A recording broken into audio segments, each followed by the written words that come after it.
It is no small thing to love a paradox. It is a feat of immense strength to teach your kids to love paradoxes. And yet we must.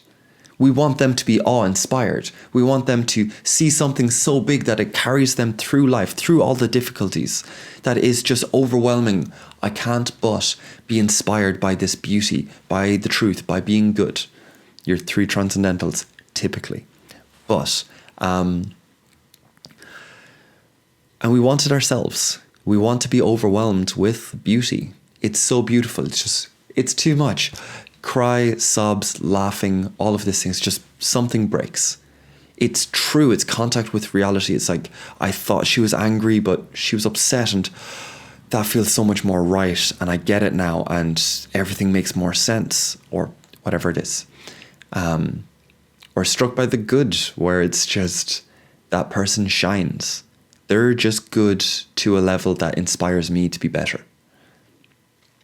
We want all of these things that break our frames, that expand, like we can't grab them fully. We don't get them. We don't get to have them and keep them.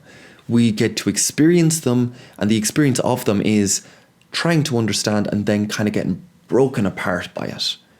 Like a good movie, a good bit of music, like we'll just, like that is a feeling I was not expecting. Where that came from wasn't from the frame. I didn't see it coming, or I didn't plan for that today.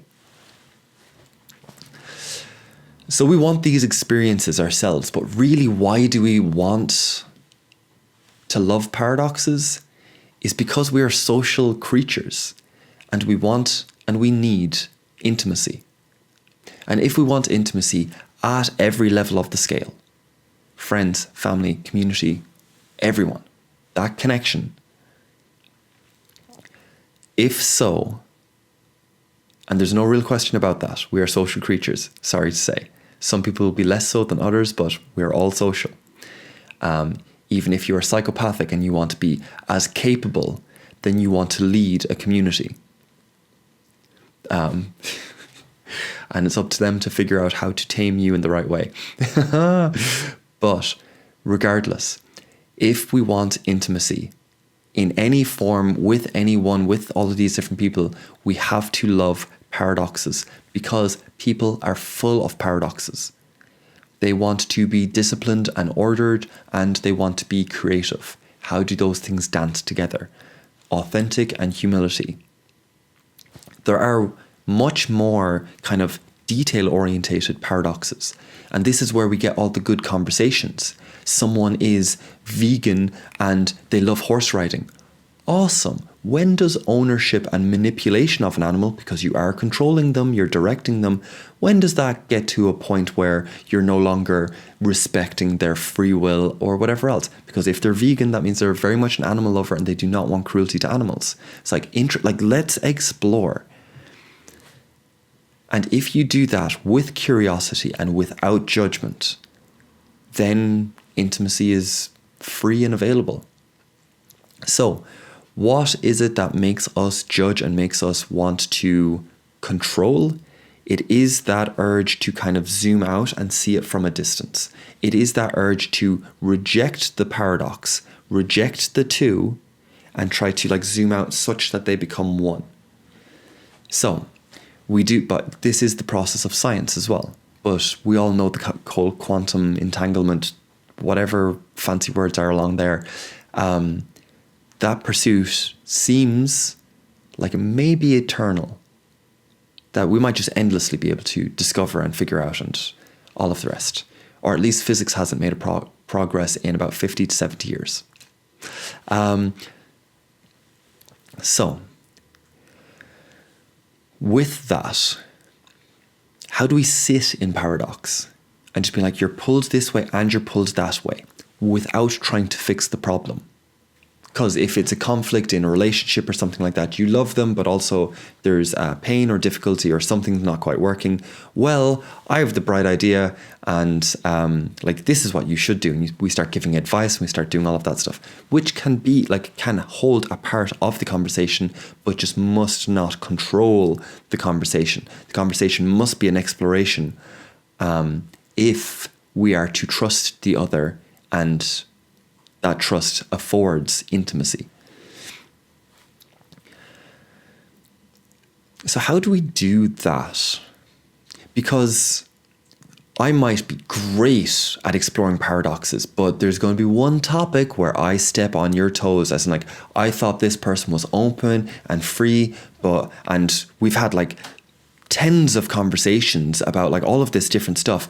And yet today whatever the thing is, they said something about, what the stereotype is, like, you know, saying it about mom or saying it about dad, the whole Freudian complex thing.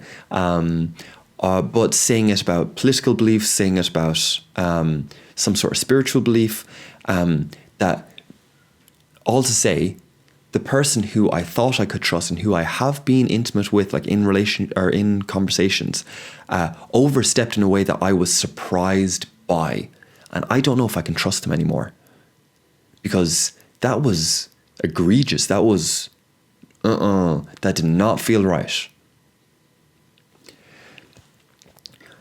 So how do we stay open to intimacy? I'm going to argue that we need dialogos. We need a very specific practice.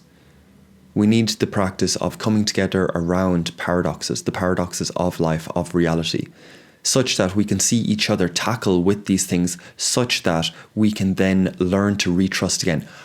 They're still in pursuit of paradoxes, but they did that one thing, but I do see they're still in pursuit. So I'm no longer judging them. Now I can start to be curious. Why did that one bother them? Why did they take such a strong stance there? Because they're still pursuing openness and, like, you know, loving paradoxes. And yes, when I mentioned whatever it is, they lost their curiosity. They went really hard into giving advice, or they went really hard into judging and condemning, or praise and ignoring any sort of downside. They're perfect. They're beautiful. It's like, no, that would never be them.